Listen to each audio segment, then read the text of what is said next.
Dear student, हमारे YouTube channel में आप सभी का स्वागत है।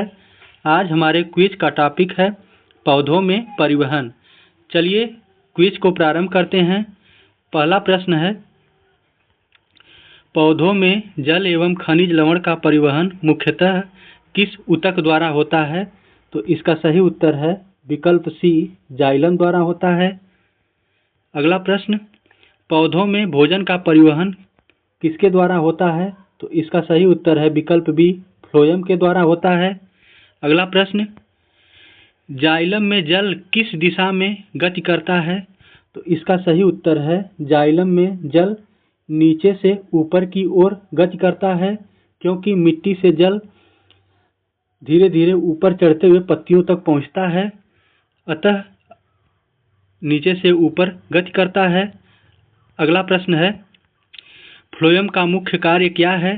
तो इसका सही उत्तर है विकल्प सी, भोजन का वितरण करना। यह फ्लोएम भोजन को पौधों के विभिन्न भागों तक पहुंचाता है। अगला प्रश्न, पौधे में जल की गति को मापने के लिए किस यंत्र का उपयोग किया जाता है? तो इसका सही उत्तर है पोथोमीटर का उपयोग किया जाता है। अगला प्रश्न, जाइलम और फ्लोएम दोनों मिलकर क्या बनाते हैं? तो इसका सही उत्तर है विकल्प बी, संवहन बंडल बनाते हैं। अगला प्रश्न, फ्लोएम में भोजन किस दिशा में जाता है? तो इसका सही उत्तर है फ्लोएम में भोजन दोनों दिशाओं में गति करता है, ऊपर से नीचे भी आता है और नीचे से ऊपर भी जाता है। अगला प्रश्न, पौधों में सबसे तेज गति से कौन सा पदार्थ संचरित होता है? तो इसका सही उत्तर है विकल्प ए, जल।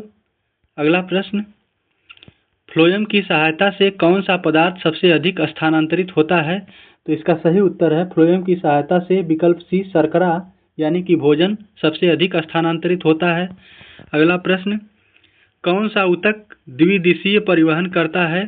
तो इसका सही उत्तर है विकल्प ए, फ्लोएम दोनों दिशाओं में भोजन को परिवहन करता है। अगला प्रश्न, पौधों में जल का अवशोषण किस प्रक्रिया से होता है?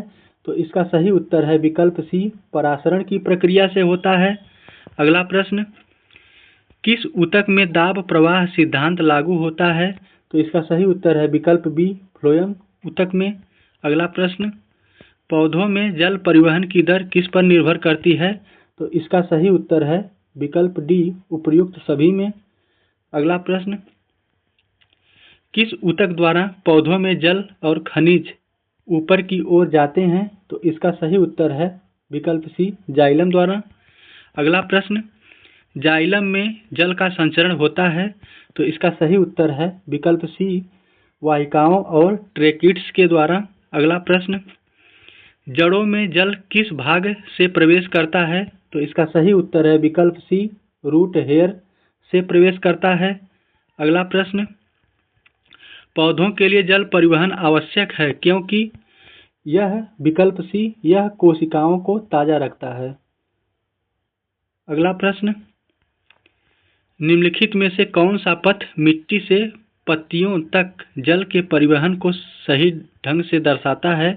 तो इसका सही उत्तर है विकल्प सी, मिट्टी से मूल रोम में जल जाता है, मूल वलकुट में जाता है, इसके बाद मूलों के जाइलम में जाता है, तने के जाइलम में जाता है, इसके बाद पत्तियों के जाइलम में जाता है। चलिए अगला प्रश्न, पौधों से जल का परिवहन किस बल के विपरीत होता है? तो इसका सही उत्तर है विकल्प सी, गुरुत्वाकर्षण बल के विपरीत होता है। अगला प्रश्न, पौधों में फ्लोएम का क्या कार्य है? तो इसका सही उत्तर है विकल्प सी, यह शर्करा को पौधों के विभिन्न भागों तक पहुंचाता है। चलिए वीडियो को यहीं पर समाप्त करते हैं, मिलते हैं अगली वीडियो में, तब तक के लिए धन्यवाद।